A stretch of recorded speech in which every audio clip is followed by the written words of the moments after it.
J'étais parti pour aller voir Rocco au cinéma parce que c'est un sujet qui m'intéresse fortement, et puis on m'a conseillé Papa dans Maman. Alors je suis allé voir le film, et je me suis retrouvé un petit peu niqué parce que le sujet était pas du tout ce que je croyais. Ouais.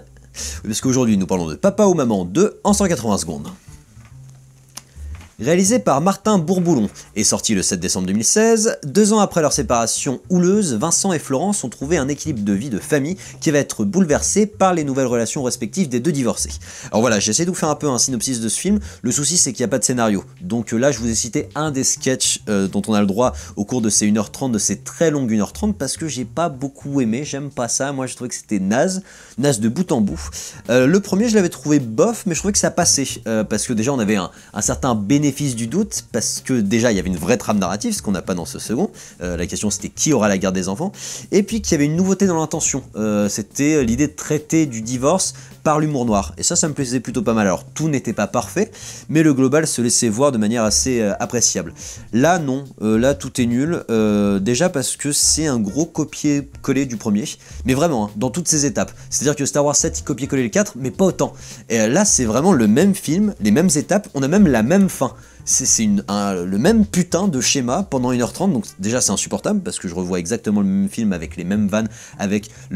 l'exact même jeu de personnages, il n'y a aucune évolution des personnages, tout est déjà vu, et les quelques nouvelles vannes, c'est les bonnes grosses vannes de café-théâtre avec le prout, vraiment ça ne marche mais à aucun moment. Donc comme je vous disais, en plus il n'y a pas de trame narratif, le spectateur est vraiment baladé, c'est une succession de sketchs, et le film est construit de telle sorte que on va vous faire des scènes assez longues pour vous préparer une vanne éculée qui en plus ne marche pas. Il y a un exemple comme ça, il y a un moment dans le film ça n'a aucun intérêt, le personnage de Laurent Lafitte qui est donc médecin, est en train de faire une échographie et va révéler par inadvertance le sexe de l'enfant aux deux parents qui voulaient pas savoir. C'est une scène qui ne se met pas là où elle devrait se mettre, et en plus qui n'a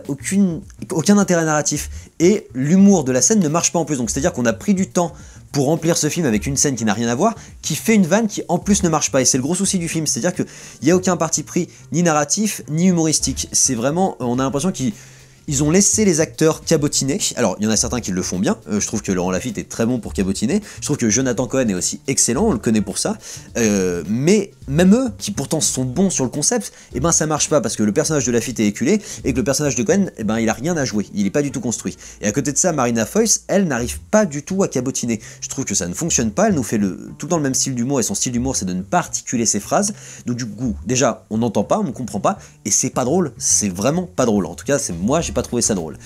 Donc les personnages sont en plus cons, ils ne sont pas du tout construits, donc en plus ils ne sont pas attachants pour un sou, les enfants sont juste des objets et ne sont pas humains, comme je vous disais, ils gâchent le potentiel humoristique de Jonathan Cohen, ce qui est quand même sacrément costaud parce que lui il est à la base très très bon, et voilà, moi j'ai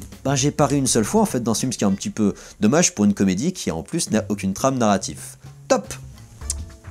Voilà, je sais pas si vous avez compris, mais j'ai pas trop aimé. En fait, je vous invite à me dire ce que vous en avez pensé. Peut-être que certains ont été plus sympas que moi, peut-être que ça en fait rire certains. Moi, c'est vrai que dans la salle, j'ai pas entendu un rire pendant 1h30, et puis 1h30 d'habitude, c'est pas long, mais là, c'était très long. Je vous invite à mettre un petit pouce bleu, à liker, commenter, vous abonner, puis je vous donne rendez-vous sur la page YouTube de Directive Première pour d'autres critiques ciné en 180 secondes.